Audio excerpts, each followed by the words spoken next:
글을 읽고 싶었고 학문을 배우고 싶었다. 아버지처럼 관리가 되어 뜻을 펼치고 싶었지만 난 태어난 순간부터 어머니의 신분을 따라 노비가 되었다.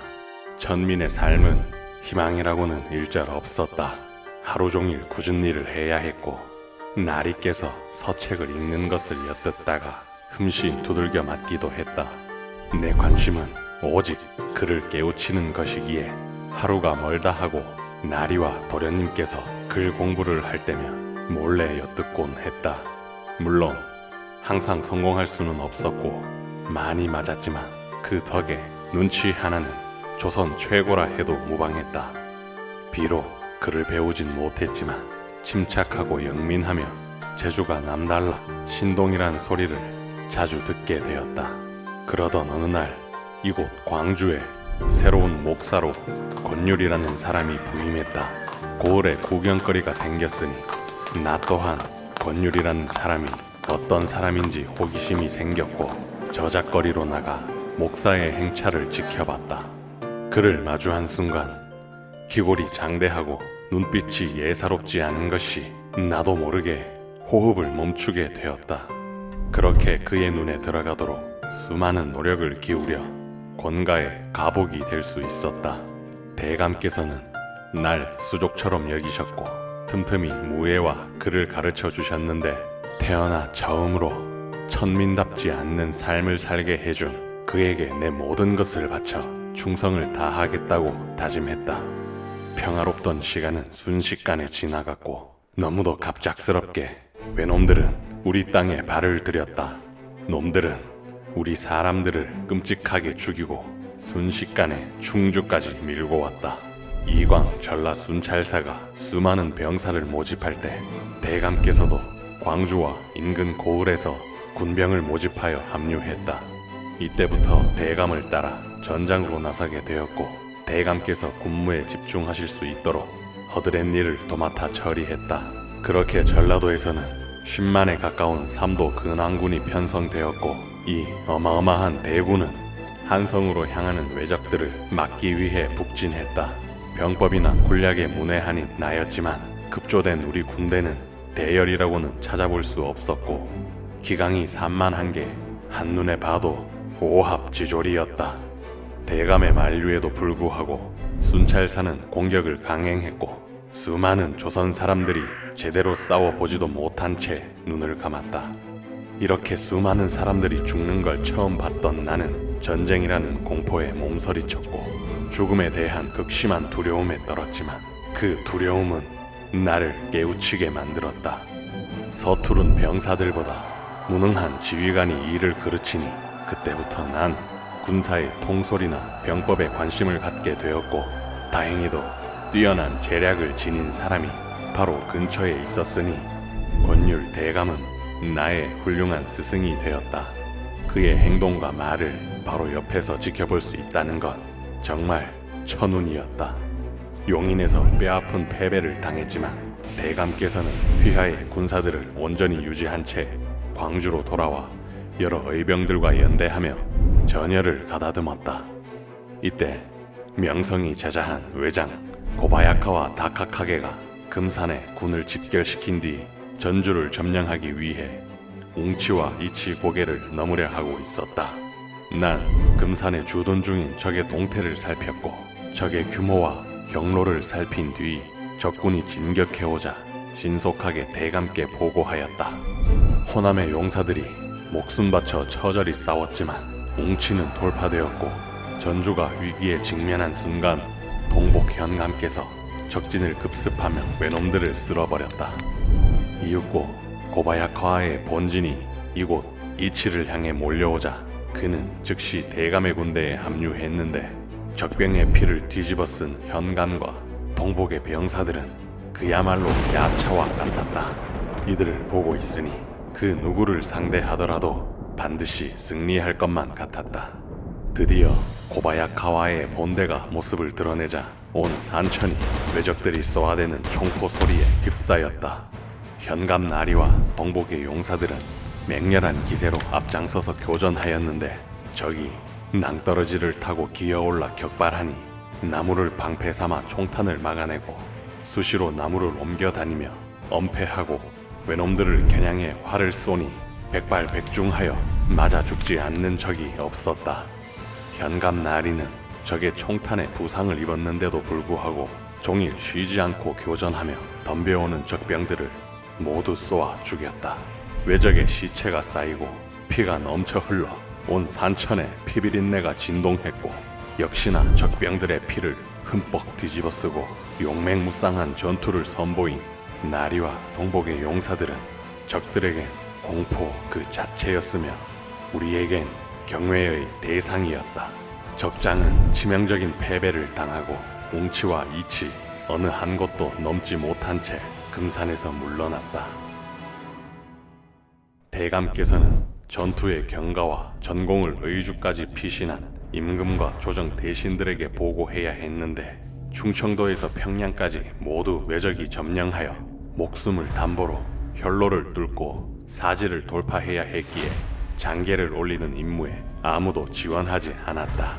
몹시 곤란해하는 대감을 위해서 내가 직접 적진을 돌파하겠다고 진언했고 즉시 장계를 챙겨 어둠을 틈타 진지를 빠져나왔다. 외적들은 수시로 돌아다니며 주변을 경계했고 한 번은 그들에게 사로잡혀 지독한 폭행을 당하기도 했지만 도주한 노비처럼 행색을 꾸민 덕에 죽음의 위기를 모면했고 간신히 탈출한 뒤 우여곡절 끝에 의주에 도착할 수 있었다. 상께서 외적을 격퇴한 이 장계를 받으시고는 격렬히 기뻐하며 환대해 주셨고 조정 대신들은 나를 호위병으로 삼아 의주에 머물도록 권하였는데 다시 돌아가 보고하는 것이 임무를 완수하는 것이라 말하며 감히 거절한 것에 대한 죄는 임무를 다한 뒤 받겠다고 간절히 청했다. 이에 상께서는 오히려 미천한 나를 대견스러워하며 그 자리에서 바로 면천을 허락하셨으며 호남의 분전을 기대한다는 말과 함께 무사 귀환을 명하셨다. 논공 행상의 교지를 품에 숨긴 채 또다시 적진을 향해 뛰어들었다. 무사히 복귀하여 대감께 교지를 전해드리며 어명을 직접 선포하였다. 대감께서는 상이 계신 북쪽을 향해 절을 하였고 몸을 추스르신 후 나를 안아주고서는 고생했다며 눈물을 흘리셨다. 대감께서는 나를 배려하여 전장을 벗어나 그의 사위 이항복 영감께 학문을 배울 수 있도록 물심양면으로 지원해 주셨다. 드디어 꿈에 그리던 글 공부를 마음껏 할 수 있었고 아예 스승님의 집 바로 옆에 거처를 마련해 시간을 허투루 낭비하지 않으며 바로 옆에서 그를 모시며 미친 듯이 학문에 매진했다. 또한 가장 닮고 싶었던 도원수 대감처럼 되기 위해 무과에 지원하였고 어렵지 않게 병과에 급제하여 천민이었던 난 전란의 위기를 기회 삼아 양반의 신분이 될 수 있었다. 그동안 많은 일이 있었다. 도원수 대감을 비롯하여 수많은 영웅호걸들의 활약으로 외적들은 이 땅에서 물러나 동네 일대에 남해안에 운거했다.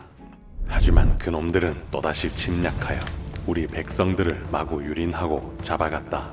난 조정의 명령으로 적진을 정탐하는 임무를 부여받고 동래로 내려가 적의 동태를 살폈고 전주와 남원, 나주, 곡성 등 호남 일대에 포진한 외적들의 진영과 군세를 파악하여 보고했다. 이러한 정보를 토대로 적들을 압박하며 전라도와 경상도를 유린하던 적들을 남해안으로 몰아냈으며 사로 병진의 혈전과 조명연합군의 활약으로 외적들을 이 땅에서 완전히 토벌했다. 적진을 뚫고 정세를 파악하는 것에 특출난 재능을 보였던 난 명나라를 향한 사신단의 대표가 되어 파견되었고 상국에 대한 감사의 표현을 하며 명과의 외교 관계를 더욱 굳건히 하는데 힘썼다. 그 후 북방의 국경에서 첩보 임무를 맡았고 수시로 압록강을 건너가 여진족의 행보와 정세를 집중적으로 조사했다. 북방에 대한 지식과 경험을 토대로 조산보 만호에 임명되어 여진족의 침입에 대비하여 북방의 수비에 만전을 다했다. 그러던 중 한성부에 계신 스승님께서는 대비마마의 폐비론에 대해 강력히 반대하셨는데 이것이 전하의 심기를 건드리게 되어 관직을 박탈당하고 북청으로 유배를 떠나게 되었고 마음고생이 심하셨던 스승님은 중풍이 들어 반신불수의 몸이 되었다. 청천벽력 같은 소식을 전해 듣고 그 즉시 말을 타고 달려나왔다. 세상에 눈을 뜨게 해준 스승님의 문화로서 관직을 뒤로 한 채 유배지에서 함께 생활하며 극진히 보필했지만 애통하게도 스승님께서는 이곳에서 별세하셨고 난 스승님의 시신을 수습한 뒤 고향 땅에 모셔드렸다. 군무를 떠나 유유자적한 시간을 보내던 중 북방에서는 건주 여진을 통일한 누르하치가 명에 선전포고를 하고 요동을 침략했는데 이때 명에서 우리에게 원군을 요청해왔다. 전하께서는 출병을 꺼려 하셨지만 외란 때 큰 도움을 받았기에 어쩔 수 없이 강홍립 도원수와 김응서 부원수에게 1만의 병력을 주어 파병했다. 그들은 요양 총병관 유정의 군대에 합류하여 초기에는 후금의 군대를 몰아붙였지만 사르후에서 명군은 각계격파 당하더니 10만에 이르던 대군은 사라져버렸다. 폐색이 짙어지자 총병관 유정은 화약더미에 올라 자폭했고 우리 군 역시 외란을 이겨낸 지휘관들과 병사들 대부분이 사망했으며 살아남은 이들은 전부 후금에 투항했다. 부원수는 거짓 투항하여 공작을 펼치다 발각되어 처형당했다. 그리고 얼마 뒤 명의 만력제가 사망하더니 뒤를 이었던 대창제는 즉위하고 한 달도 안 되어 독살되었고 우리 역시 전하와 신하들 간의 갈등이 깊어지며 곤란의 시기를 보내게 되었다. 사르후 전투에서 뼈아픈 패배를 겪고 나서야 전하께서는 나를 찾았고 난 다시 등용되어 북방 국경 수비의 임무를 부여받았는데 이때 조정 대신들은 후금과의 외교를 결사 반대하며 명과의 관계를 중요하게 여겼지만 정작 전하께서는 후금과의 관계 개선을 위해 대신들의 눈을 피해 나에게 밀명을 내렸다. 국경 근처에 주둔 중인 후금의 장수들에게 선물을 보내고 연애를 베풀어 환심을 샀고 이들의 뒤에서 내부 사정과 군사 정보를 파악해 명과 후금의 동향을 조정해 보고하였다. 그렇게 난 이 땅의 변방에서 수년을 머무르며 전하의 눈과 귀가 되어 큰 신임을 받았다. 하지만 어떠한 당파에도 소속되지 않고 집권 세력의 연줄이 없었던 나는 변방에 머물러 있어도 항상 감시와 견제를 받았다. 날 압박하며 견제하던 서인들은 군사를 일으켰고 실권을 장악하던 대북파를 축출하고 능양군 대감을 왕으로 추대하였다. 반정은 순식간에 진행되었지만 난 며칠이 지나서야 그 사실을 알게 되었는데 국경의 수비와 외교, 첩보에만 신경 쓰다 보니 나라 안에 불온한 움직임을 미리 감지하여 대책을 세우지 못하고 전하를 지켜드리지 못한 불충으로 죄책감에 시달렸다. 수위를 오열하고 통곡했더니 머리가 차가워지고 내가 해야 할 일이 더욱더 분명해졌다. 난 전하를 지키는 칼이기보다 나라를 지키는 칼이 되어야 했다. 북방의 수비를 함께 책임지던 맹우이자 함경도 북병사 이괄은 이 반정에서 혁혁한 공을 세워 2등 공신에 책록되었고 능양군 대감은 이러한 이괄을 크게 중용하였는데 공교롭게도 그의 아들 이전이 여러 사람들 앞에서 반정 공신들의 횡포를 문제 삼고 현재의 정세를 걱정스러워한 것이 빌미가 되어 이를 노여워한 공신들이 이괄의 탄핵을 제소하고 이괄 부자와 한명련 그리고 나를 영모의 주동자로 몰아세웠다. 반정 세력들은 친명 배금 정책을 내세웠기에 특히 후금의 인물들과 친분이 있었던 나를 철저히 견제하며 제거하려 했다. 내가 알던 이괄 역시 나라와 백성을 지키고자 하는 마음이 그 누구보다 컸던 이였다. 애초에 그는 반정의 공적으로 평안 병사에 부임되고 나서 북방 정세가 어지러워 혹시 있을 침략에 대비하기 위해 군사를 조련하고 성벽을 보수하며 경계태세를 강화하는 데 힘썼다. 반정을 통해 즉위하게 된 능양군 대감은 나와 이괄만은 절대 역모를 일으킬 사람이 아니니 북방의 수비에 만전을 다할 것을 명하셨는데 하지만 반정의 주요 공신들과 조정 대신들은 반대 세력들을 탄압했으며 특히 이괄을 집요하게 몰아세웠고 이괄의 아들 이전을 한성으로 압송하여 역모의 죄를 이씨 가문에 뒤집어 씌우려 했다. 그의 아들이 한성에서 영모 혐의를 인정하게 된다면 그 자신의 목 또한 보전할 수 없었을 것이다. 이괄은 아들을 포박하기 위해 조정에서 찾아온 금부도사와 선전관의 목을 단칼에 베어버렸다. 이를 시작으로 평안병사 이괄은 휘하 1만의 병사들과 국경으로 쫓겨나 불만을 품은 항해들을 이끌고 영변을 장악하여 식량과 무기를 탈취한 뒤 한성을 향해 남하하기 시작했고, 도중에 영모 혐의로 한성으로 압송되던 명장 한명년을 구출하여 반란군에 합류시켰다.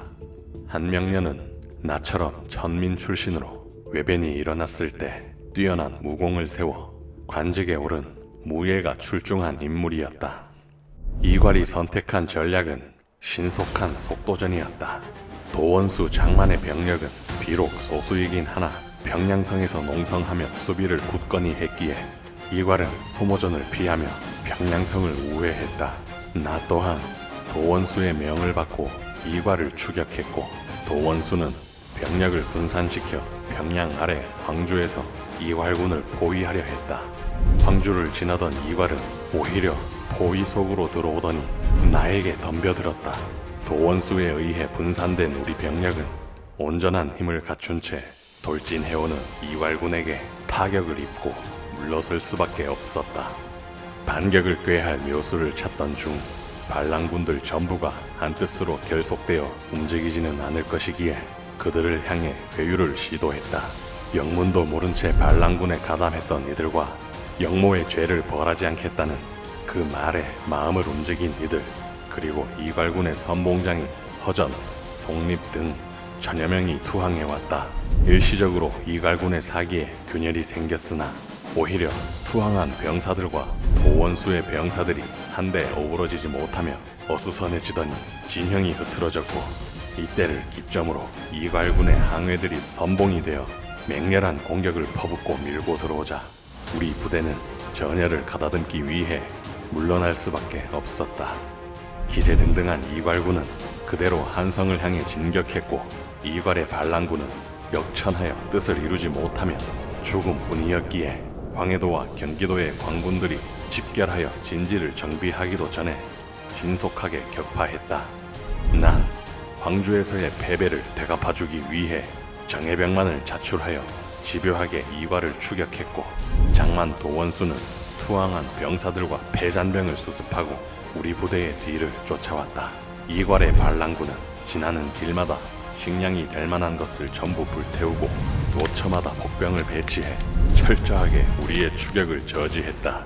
소수의 복병이었지만 죽음을 마다하지 않는 적들을 상대하기가 몹시 까다로웠다. 이괄군의 기동력과 전투력, 사기와 병력 등 모든 것이 도원수 휘하 우리 모두를 상회하고 있었다. 예성강 상류 마탄에 집결한 중앙군과 지방군은 순식간에 몰려든 이괄군의 기습에 휩쓸리며 전멸에 가까운 통한의 패배를 당했다. 거침없는 반란군은 개성과 임진강의 방어선을 압도적으로 붕괴시켰고, 관군은 이괄군의 소재를 파악조차 하지 못한 채 철저히 무너졌다. 한성을 지키는 방어선들이 순식간에 무너지기 시작하자 주상 전하와 조정 대신들은 수도를 버리고 공주 공산성으로 피신했다. 불과 30여 년 전 외란으로 온 나라가 화마에 휩싸였을 당시, 그때도 한성을 버리며 백성들의 원성이 하늘을 뒤덮었는데, 또다시 백성들의 하늘인 주상 전하께서는 반란군에 맞서 대항할 의지조차 잊으신 채 백성들을 저버리고 나라의 근간인 수도를 비워버렸다.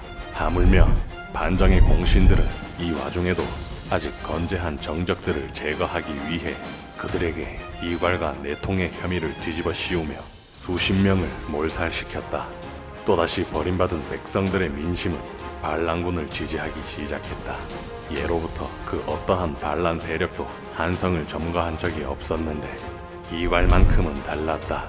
한성에 무혈입성한 이괄은 흥안군 대감을 임금으로 추대하고 숙청당한 관료들의 세력을 등용했으며 백성들을 위해 관청마다 곳간을 열어 민심을 달랬다. 이괄의 기세에 혀를 내두르던 장만 도원수는 추격을 멈추고 힘을 기른 다음 후위를 도모하자 했지만 난 그런 도원수를 말리며 오히려 지금이 적들을 공격할 절호의 기회라며 설득했다. 반란군은 사실상 그들의 목적인 왕권의 전복을 달성하지 못했으며 또한 어가의 도주를 추격하지 않고 스스로 한성에 틀어박혀 머무르니 이때야말로 가공할 기동력을 가진 반란군을 포위하여 일망타진할 천재 일우의 기회였다. 그렇게 도원수와 각 지방의 연합군은 한성 주변에 진을 치기 시작했고 난 무학제를 점령하고 이괄의 동태를 살폈다.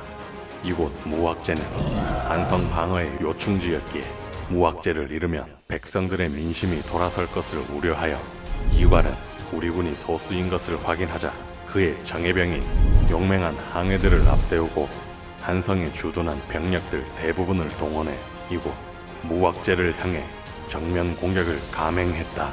그들은 이미 여러 전투를 거치며 단 한 번의 패배도 하지 않은 뛰어난 병사들이었고 맹렬한 사기는 하늘을 뚫을 것만 같았다. 하지만 난 지금처럼 이렇게 압도적으로 불리한 상황에서 큰 승리를 했었던 위대한 영웅을 옆에서 지켜봤었다. 나에게 무학을 가르쳐 주신 스승 원율, 그리고 외놈들을 공포에 몰아넣었던 행주산성의 대전투. 난 이괄이 반드시 이곳 무학제를 노리고 올 것을 예상했기에 고지의 진지를 구축하고 요차마다 소수의 병력을 배치했다. 발군의 기동력을 가진 이괄군은 무학제를 오를수록 그 날카로움이 무뎌졌고 이곳 무학제에서 그 가치를 증명하지 못했다. 적장 한명년이 화살을 맞고 전장을 이탈하자 적진의 유언비어를 퍼뜨려 반란군의 기둥인 한명년의 전사 소식을 알렸고 이에 속아 넘어간 적군의 사기는 급속도로 저하됐다. 고지에서 쏘아대는 조총의 화력과 소음은 전장을 더욱 혼란스럽게 만들었고 대부분의 반란군은 대장 이괄의 명령을 듣지도 않고 도주했다. 패배한 이괄은 서둘러 한성으로 되돌아가려 했지만 성벽 위에 올라 전투를 지켜보던 백성들이 성문을 점령하고 봉쇄하자 퇴로가 막히게 된 이괄과 반란의 무리들은 사방으로 퍼져나가며 모두 흩어졌다. 단 한 번의 결정적인 승리로 도원수와 휘하 제장들은 서둘러 이괄을 추격하려 했지만 난 모두를 말렸다. 궁지에 몰린 적은 쫓는 것이 아니며 우리가 쫓지 않더라도 영모의 주동자 이괄의 목은 가만히 앉아서 얻게 될 것이다. 결국 도주하던 이괄은 아들 이전 그리고 명장 한명년과 함께 부하들의 배신으로 목이 잘렸다. 반란군의 선봉에서 대활약하던 항해들은 무학제에서 대부분 죽음을 맞이했지만 항해 서아지는 살아남은 이들을 이끌고 경상도의 외관으로 도주했으나 같은 항해 출신의 뛰어난 명장인 김충선이 군사를 이끌고 그들을 척살하며 이괄의 난은 종결되었다. 반정과 조정 대신들의 권력 다툼으로 이괄의 난이 발생했고 이로 인해 외란을 승리로 이끌었던 명장들은 모두 사라졌으며 여진과 후금을 견제하던 유능한 북방의 정예병들 역시 사라졌고 국난 때마다 나타나던 용맹한 의병장들 또한 자취를 감췄다.